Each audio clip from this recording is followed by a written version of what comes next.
Okay guys, so I made this video to briefly to show you like what updates that we have and how far along are we. I wanted to do it with Discord, but it's very painful with this 9 megabytes limit. So as you can see, we have a nice controller that is working. Aside from the controller, we did a UI redressing. I'll show you. So first, whenever you point it to an item, it shows you its name. This is all connected to a database, which is a good thing. Now it's taking a long time, and it shouldn't, but I'll explain why later. So we have this new menu that reads the name of the food, the description, and also the image. Now the good news is that the images are connected to a database as well. And here I added press I to access inventory so that people know how to get. So click take. Now once you take an item, it goes. Accessing inventory, which now is much nicer. Click on the item, it shows you this. This is the food, and you can drop it. And as soon as you drop it, it disappears and you are back, and you can again re-interact with the same object. And so easy to implement that, for example, I applied it to this mushroom.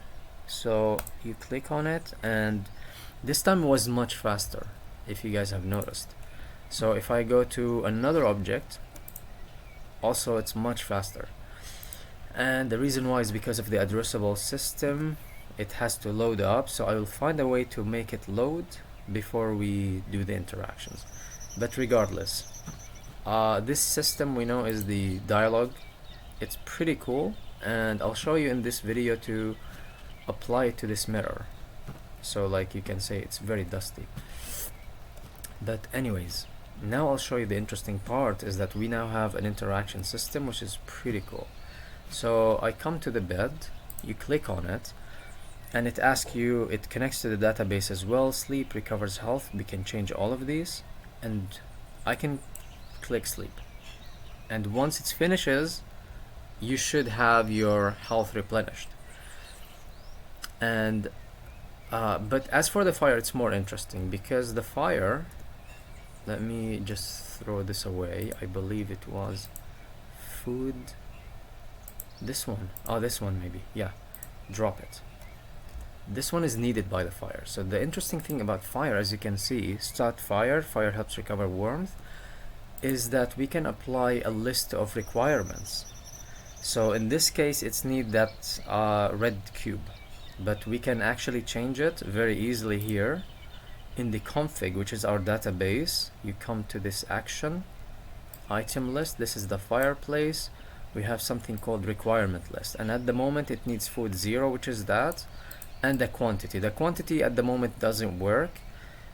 For tomorrow I'll start working on making the inventory stackable, but regardless, so I cannot access it, so you can only cancel. But the moment I take food 0 and I have it in my inventory, if you access the fire again, now it shows that the button is available, and once you click, we execute the action, and if we go back, it's already consumed. So far we have very nice systems. They are all coming together, finalizing, and they are all connected. So yeah, and the very last thing I'll show you is how do we make this for